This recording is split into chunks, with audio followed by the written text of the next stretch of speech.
Hoy, en la 19ª emisión de Lo Marginal en el Centro, hablaremos de la educación superior, la problemática histórica que arrastra y el oscuro panorama que se vislumbra en estos tiempos turbulentos. Nuestra mesa de análisis se viste de lujo porque hoy participa con nosotros el licenciado Jasón Celis, economista por la UNAM. Bienvenido, Jasón, ¿cómo te encuentras el día de hoy? Muy bien, gracias Aquiles, muchas gracias por la invitación. También nos acompaña un viejo lobo de mar en este programa, el sociólogo por el Colmex, Pablo Hernández Jaimes. A ti no te pregunto cómo estás, porque sé que estás bien, nos acabamos de ver hace rato, sin embargo, sí darte la bienvenida. Bienvenido, Pablo, a este programa. Muchas gracias, Aquiles. Saludos a ti, al auditorio y a todo el equipo de Canal 6.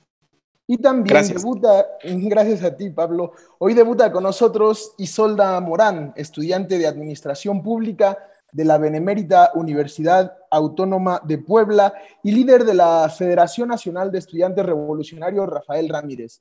Bienvenida, Isolda, a este programa. Buenas noches, Aquiles. Buenas noches a todas las personas que nos acompañan también.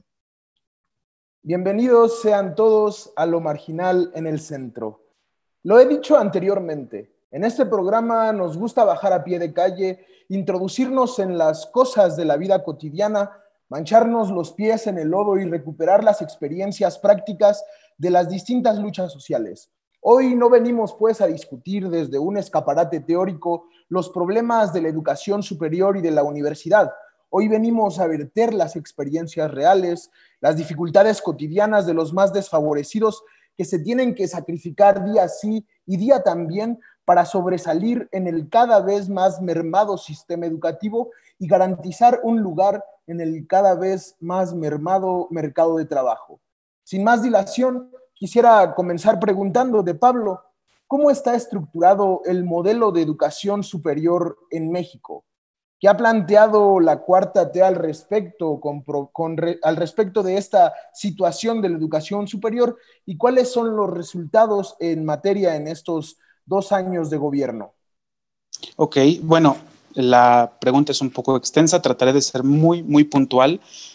En primer lugar, no hay un modelo de universidad en México, hay modalidades. Tenemos un sistema de educación superior que es diverso y eso no está mal porque atiende las diferencias de los distintos sectores de la población. El problema es que el sistema educativo no solo es diverso, sino que además es desigual, está segmentado. Eso quiere decir que a distintos tipos de escuela les tocan distintas cantidades de recursos, a unos más, a otros menos. Y bueno, ¿de dónde viene esta modalidad? La cuestión en principio es que la educación nunca ha sido igualitaria. Ahora, en México, por ahí de los años 70, antes de ese tiempo, la universidad era más que desigual al interior, era una élite, estaba elitizada. Había más distancia entre los que asistían a la universidad y los que no asistían que distancias al interior de los que sí iban a la universidad. Ahora, lo que ha pasado con la expansión educativa es que se ha generado una desigualdad al interior. Y bueno, en los 70 hubo una expansión importante con las políticas de aumento del gasto en el presupuesto y bueno, eso terminó en los 80 con el giro hacia las políticas neoliberales después de la crisis de la deuda. Lo que ocurre es un cambio de política educativa. Se restringen los presupuestos, se le abre la puerta al sector privado, las universidades empiezan a buscar otras alternativas de financiamiento y desde el Estado se proyecta una expansión, pero con otros criterios. Una expansión que considere poco gasto, pocos recursos para tratar de abrir los más lugares posibles con la menor inversión. Todo esto, la educación privada, la expansión segmentada durante 40 años, lo que ha provocado es que sí, estemos cerca del 40% de cobertura bruta en educación superior, pero con mucha desigualdad institucional. Y el problema aquí es que cuando se junta esta desigualdad con la desigualdad social que viven los estudiantes, que viven sus familias, a los estudiantes de menos recursos, a los de los estratos más bajos, les tocan menores condiciones o condiciones más desfavorables de educación. Y a los que tienen mayores recursos les tocan mejores condiciones educativas, lo cual termina reproduciendo la desigualdad social en el ámbito educativo y finalmente también en el ámbito laboral. Este es como el gran problema. Ahora, al menos a mi modo de ver. Ahora, ¿qué ha pasado con el nuevo gobierno? En realidad no ha pasado mucho, en realidad no ha habido ningún cambio con respecto a esto y es de lo que más he extrañado o más han echado en falta muchos de los investigadores en educación que apoyaban el proyecto. No hay cambios en realidad. La expansión sigue por las mismas vías, las 100 universidades son el mismo modelo de expansión y el único apoyo social son transferencias. Es lo mismo que se viene haciendo desde hace 40 años en realidad. En ese sentido no hay ningún cambio en el tipo de política. Jasón, ¿tú coincides con el diagnóstico de Pablo? ¿Qué agregarías? ¿Crees que estos problemas que ha planteado Pablo tienen solución con las propuestas del gobierno de Andrés Manuel en este rubro? En síntesis, ¿cuál es tu visión sobre la educación superior en México? Pues, Aquiles, yo quisiera intentar esclarecer el problema de la educación desde el ámbito de la sociedad global de nuestra, es decir, de la situación global de la sociedad de nuestro país. El problema educativo no se puede entender como un problema aislado, es parte fundamental de la estructura social que actualmente tenemos y que está íntimamente ligada con el proyecto neoliberal que ha gobernado y gobierna a nuestro país en los años en los que Pablo ya relató. Desgraciadamente, yo quisiera mencionar tres de los problemas que a mí me parecen fundamentales. En primer lugar, la calidad educativa, es decir, la calidad con la que los muchachos entran a la universidad. Las pruebas Planea que hace anualmente las instituciones de gobierno en las que se miden las capacidades y el aprendizaje de los muchachos, dicen cuestiones que la verdad son asombrosas por lo alarmantes que son. Más del 70% de los muchachos que salen de la preparatoria apenas si saben hacer las 4 operaciones matemáticas básicas: sumar y restar sin ningún problema y multiplicar y dividir con bastantes problemas. Cuando se supone que en el nivel preparatoria en los últimos años se debieran estar enseñando problemas de cálculo diferencial, cuando menos, sino de cálculo integral.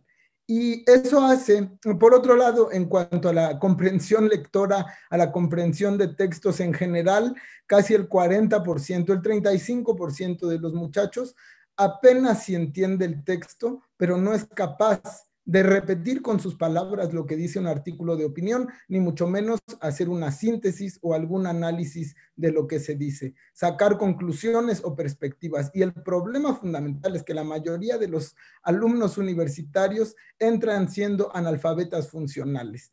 Y ningún analfabeta funcional puede utilizar las herramientas intelectuales, en primer lugar, para entender, para comprender, para asumir su vida, para asumir su historia y por lo tanto para transformar su vida y su historia.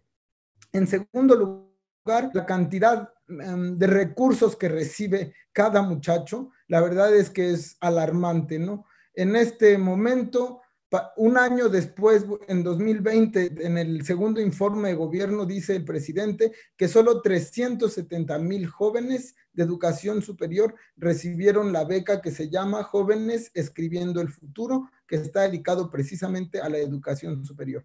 370,000 jóvenes que recibieron 2,400 pesos al mes, mientras que los estudiantes de nivel superior en nuestro país son más de 4 millones. 4 millones. Y quiero dar un dato más. Las famosas 100 universidades Benito Juárez, las 100 universidades del bienestar, apenas si tienen al día de hoy 12,000 alumnos, es decir, 120 alumnos por universidad. Y la tercera cosa es el mercado laboral. ¿Para qué se estudia en México? En realidad prácticamente no tiene ningún sentido estudiar la educación superior, puesto que el mercado laboral es bastante precario y solo le da oportunidades a los médicos, a los abogados de ser taxistas, de ser comerciantes ambulantes. Y esto es una profunda causa, una profunda consecuencia de la desigualdad que existe en nuestro país. Creo que estos problemas de los que hablan tanto Pablo como Jasón se agravaron en esta situación de pandemia. Creo que no hay ninguna duda sobre eso. Pero como ustedes, yo también creo que el problema no es solo institucional, sino social. Es decir, que no solo que los trámites burocráticos durante la pandemia se hayan estancado y que los alumnos se vean impedidos para continuar sus procesos académicos, sino que la esencia misma de la universidad y de los estudios superiores se ha visto alterada, lo que claro tiene repercusiones en la sociedad. Para los estudiantes no hay ahora certeza alguna. Quizá el regreso a clases de la educación superior sea más improvisado, si esto puede ser así, que por ejemplo el Aprende en Casa 2, insignia de Esteban Moctezuma Barragán. Por eso te pregunto a ti, Isolda, pero como estudiante de Administración Pública de la UAP y como lideresa estudiantil, quiero que nos platiques tu experiencia. Desde tu punto de vista, o más bien desde el ámbito en donde tú te desarrollas, ¿cuáles han sido las principales consecuencias de la pandemia para la educación superior y qué está haciendo el gobierno al respecto?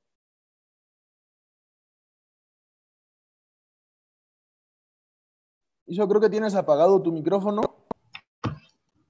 Creo que la pandemia vino a evidenciar el gran problema educativo que existe en nuestro país. México no estaba preparado para una disrupción educativa a semejante escala. Según datos de la OCDE, de los países miembros de esta organización, México comparte con Turquía el primer lugar en abandono universitario.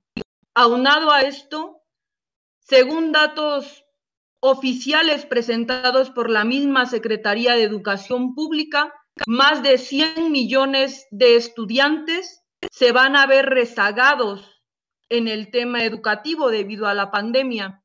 En este sentido, yo creo que las principales consecuencias serían la gran deserción escolar, que según la INEGI será el 8% en cuanto a la educación superior, y el gran rezago educativo que va a existir y que dentro de algunos años va a tener consecuencias fatales para nuestro país.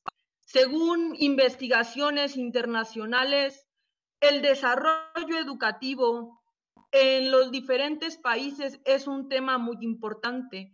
Para que un país pueda ser bueno tecnológicamente, para que pueda crecer económicamente, políticamente, es necesario que la educación juegue un papel crucial. En México no existen las condiciones materiales para que tú puedas ser un buen estudiante. O sea, en México no existe infraestructura educativa y a raíz de la pandemia se vienen a evidenciar pues todos los problemas educativos que han existido desde hace algún tiempo. No hay infraestructura educativa, no hay mucha inversión a la educación, no se destina mucha partida presupuestal para la educación, y aunque evidentemente en el paquete que se presentó del 2021 aumenta un poco, lo cierto es que las condiciones actuales pues son totalmente diferentes a las de otros años. O sea, creo en ese sentido y creo que sí es necesario que el gobierno federal encabezado por Andrés Manuel López Obrador pues tome algunas medidas para mitigar todos estos problemas que han salido a relucir. No hay, yo lo mencionaba hace un momento, y según la encuesta nacional de ingresos y gastos del hogar del 2018, solo el 18% de estudiantes, tanto de las universidades públicas como de las privadas, no cuentan con una computadora, no cuentan con acceso a Internet, y eso la verdad es que dificulta mucho el aprendizaje. Son serios problemas los que han venido a relucir tras la pandemia, pero en México desde hace ya algún tiempo existía un problema educativo muy importante que ha venido a afectar pues varias generaciones, y que si no hay algunas medidas compensatorias por parte del gobierno federal, los resultados pueden ser fatales dentro de algunos años. En ese aspecto, lo último de lo que hablaba Isolda Jason, ¿cuáles has visto tú como las consecuencias más perniciosas de esta pandemia para la universidad? El panorama que nos dieron antes es desolador, pero hay algunas otras medidas que se pudieran aplicar para enfrentar el problema. ¿Cómo lo ves tú, Jason? Pues yo creo que las consecuencias más perniciosas, como lo dice la pregunta, son precisamente que la situación de la pandemia quita la posibilidad, por lo menos a corto plazo, de subsanar en alguna medida el problema tan grave. Por el contrario, es un factor de bastante ruido, seguramente tendrá repercusiones muy grandes en las que todas las instituciones encargadas de esto tendrán que hacer las perspectivas que, que determinen qué es lo que va a suceder a nivel global. Sin embargo, podemos ver un ejemplo en lo que recientemente se publicó acerca de la situación de los estudiantes de la UNAM, lo que implica para ellos el regreso a clases en este ciclo escolar. En la encuesta de movilidad de la UNAM, que constantemente están actualizando en su página de internet y que tiene resultados publicados hasta el día de hoy, al 21 de julio. Dice que en Ciudad Universitaria, donde hay un total de 136,221 estudiantes, 33%, o sea, 44,000 no cuentan con internet. Y no tienen internet ni computadora unos 13,000 estudiantes. Estamos hablando de CU, de Ciudad Universitaria, del sitio de educación con mayores recursos y capacidades para resolver los problemas de la gente. ¿Qué es lo que pasa en las facultades de estudios superiores de la UNAM? Es decir, en los distintos campus que tiene en la Ciudad de México y en el Estado de México. De un total de 91,000 alumnos, 91,884, aproximadamente 37,900, o sea, 38,000 no tienen internet. Y 39,000, el 43%, no tiene computadora. Sin internet y computadora, ni computadora, 14,000 de 100,000 alumnos es una tasa altísima, 16%. Y en los campus foráneos de la UNAM, el que tiene en Morelia, el que tiene en Morelos, etcétera, en total de 4,615, es una muestra mucho más pequeña, pero también es revelador, de 4,000 alumnos, 1,600 no tienen acceso a internet. Esto seguramente se replica en todas las universidades y la situación en universidades con menos recursos, pues es mucho más precaria para los jóvenes estudiantes. Ya no estamos hablando de la calidad del contenido, sino simplemente de la posibilidad de asistir a clases, de la posibilidad de tomar los cursos. ¿A dónde vamos? ¿Cuáles son las medidas de contención? Una beca de 2,000 pesos no alcanza, no cubre de ninguna manera. Lo que se necesita es una solución multifactorial que desgraciadamente, a mi parecer, no tiene una posibilidad de resolverse en el corto plazo. Se necesita fundamentalmente una redistribución del gasto público hacia la educación. En un estudio reciente de la Oxfam que se llama La otra mafia del poder, con acceso para todo el mundo que está en internet, revela que el mayor desvío de recursos por encima de las obras públicas, por encima de lo que el presidente ha llamado corrupción, el mayor desvío de recursos del presupuesto público está en los programas de desarrollo.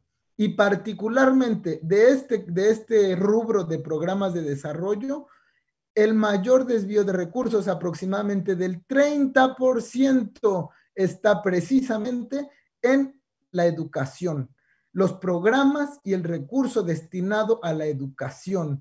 Si no corregimos eso, las perspectivas, el panorama para el futuro de nuestro país es bastante más oscuro de lo que hasta ahora ha sido. Esos datos que arrojas a mí me parecen interesantes porque solo revelan, digamos, la cuestión universitaria dentro de la UNAM. Pero ¿qué pasa con las universidades estatales? ¿Qué pasa con las universidades privadas? Creo que tienen menos posibilidades de resolver que la propia Universidad Nacional Autónoma de México. ¿Qué añades tú, Pablo? ¿Coincides con la problemática general que se plantea? ¿Cuáles son las posibilidades de remontar esta cuesta tan difícil? Pues mira, Aquiles, las posibilidades de remontar son complicadas. Yo creo que el problema está, como lo han señalado, primero, no es solo el problema del nivel de educación superior, es el problema de todo el sistema educativo. Y es interesante notarlo. Los estudiantes llegan con rezagos desde antes, que es lo que señalaba Jason con respecto a la prueba Planea. Sin embargo, los presupuestos a educación tienden a dar una mayor proporción del ingreso al sector o al subsistema de educación superior y de media superior. Eso mismo pasa en el proyectado para 2021.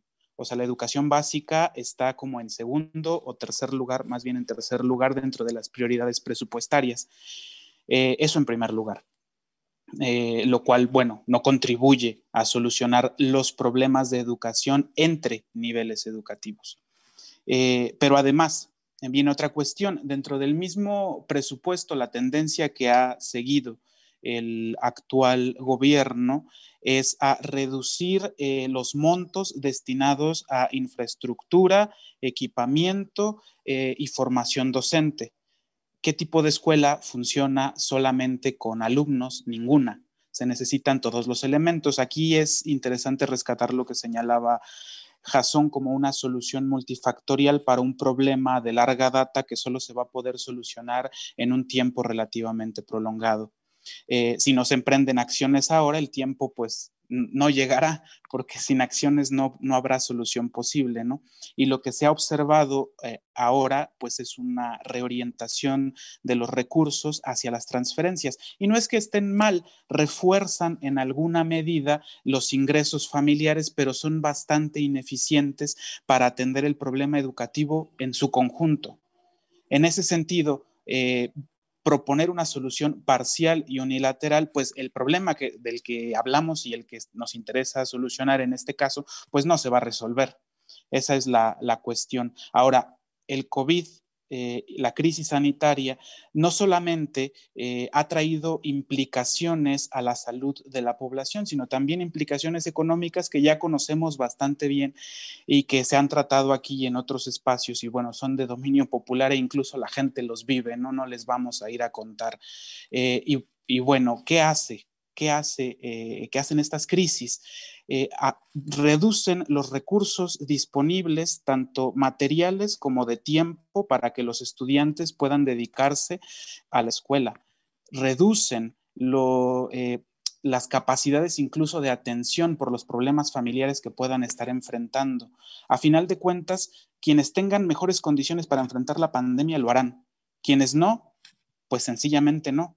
Y ante un sistema educativo desigual que como una coladera deja pasar las desigualdades, lo que va a ocurrir es que esas mismas desigualdades sociales que ahorita en la crisis se maximizan, se van a reproducir y reflejar en el sistema educativo. Eso es lo que va a terminar pasando. ¿Cómo se va a solucionar? ¿Cuándo nos vamos a recuperar? Bueno, el plazo para la recuperación dependerá de las medidas. Ahora, medidas claras no hay. De hecho, el gasto en educación es tantito mayor, pero si lo pasamos a montos reales, es igual. Y la situación no es igual, es extraordinaria. Entonces, sin medidas y debilitando la parte de infraestructura, formación profesional y orientando todo a transferencias, en realidad no contribuimos a solucionar el problema. El plazo de recuperación será el mayor posible, probablemente. Me parece que lo que mencionabas al último es importante, es decir, aquellas cuestiones que como medidas se toman, creo que hubiera sido importante robustecer la educación pública, pero el robustecimiento no creo que pase necesariamente por las 100 universidades Benito Juárez, como mencionaba Jasón anteriormente, y creo que eso diluye y esconde el problema, ¿no? Pero a pesar de este panorama no demasiado optimista, para cerrar el programa, porque ya nos come el tiempo, en un minuto quiero que cada uno sintetice las perspectivas en el corto plazo para la educación superior en México, considerando los problemas históricos, la pandemia y la política de la Cuarta Transformación. Empezamos contigo, Pablo. Un minuto antes de que acabe tu tiempo. Ok, pues bueno, básicamente, si no hay cambio en la propuesta de recursos, si no aumentan los recursos, si no se genera un programa para atender la infraestructura y el equipamiento escolar, si no se reorienta recursos también a los niveles básicos, incluso si no se atiende la condición laboral de los profesores, el problema no va a remontar pronto. Las consecuencias de la crisis se van a extender y como tú señalabas, la receta de las 100 universidades no va a ser la solución, que incluso no es tampoco nada nuevo. En sexenios pasados, con Fox, no el promedio, con Fox durante su periodo se crearon 95 universidades, con Calderón 140 y con Peña como 130 y tantas aproximadamente. ¿De qué calidad? Es parte del problema. ¿La calidad de las de ahora es mejor? No. ¿Fue solución antes? No. ¿Es solución ahora? Tampoco. Y el problema se extenderá. Isolda, ¿cómo planteas tú el problema y la solución? Creo que de nuevo tienes apagado tu micrófono, Iso.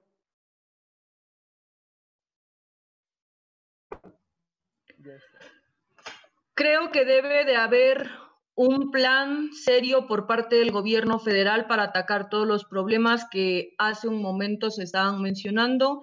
Creo que debe de haber una solución integral en donde se atiendan los grandes problemas que el país ya ha venido arrastrando y los problemas que salen a reducir a raíz de la pandemia. Como yo lo mencionaba hace un momento, en México no hay condiciones materiales para ser un buen estudiante, en México no hay las condiciones objetivas para que se pueda desarrollar el estudiante de forma integral y en ese sentido, como yo lo mencionaba hace rato, pareciera que el presupuesto, el paquete presupuestal 2021 que se está presentando es un poco mayor al de años anteriores. Creo que es importante que se analice en verdad una verdadera partida presupuestal que pueda atenuar todos estos problemas, que se mejore la infraestructura educativa, que haya becas, sí está bien que haya becas que resuelven de una u otra forma las demandas más inmediatas de los estudiantes, pero que haya programas reales que atiendan pues todos estos rezagos educativos que se están presentando, que haya una propuesta en serio por parte del gobierno federal para poder atender todos estos problemas que si no llegan a atenderse de fondo van a tener consecuencias graves para el desarrollo del país. Quisiera cerrar contigo, Jasón. ¿Cuáles son las perspectivas a futuro y las soluciones que propones? Bueno, gracias. Yo, una vez más, como en las invitaciones que me han hecho a este programa, en las invitaciones anteriores, quisiera decir que desde mi punto de vista, la única y verdadera solución es una solución que abarque toda la vida social y toda la transformación de nuestro país. Para eso es necesaria desde el gobierno una visión distinta, una visión que luche, que vea, que se preocupe por las condiciones de las clases más desfavorecidas. La Cuarta Transformación lo dice, pero no lo hace. Y no olvidemos lo que dice la Biblia, por los hechos los conoceréis. Poco a poco, todo mundo debemos ir dándonos cuenta de que si alguna solución, alguna perspectiva tiene nuestro país de cambiar, es precisamente mediante un llamado colectivo a la acción y a la acción en particular para organizarnos. Todos los que nos damos cuenta de los problemas, organizarnos para transformar la sociedad.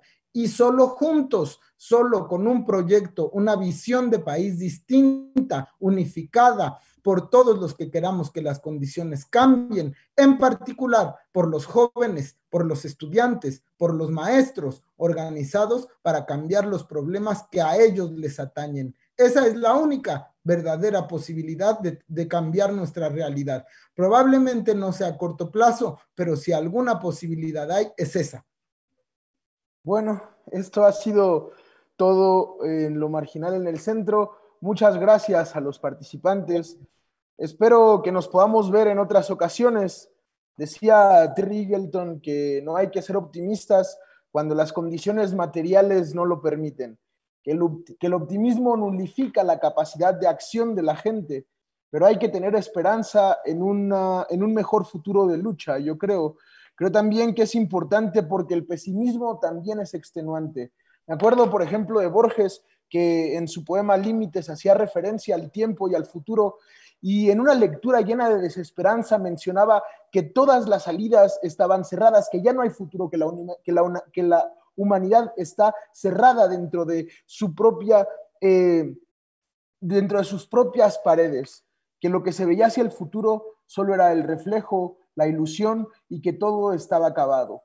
Pero creo que es más sano en lo personal y más revolucionario en lo social mantener este optimismo por la voluntad. Nos vemos en las próximas emisiones de Lo Marginal en el Centro.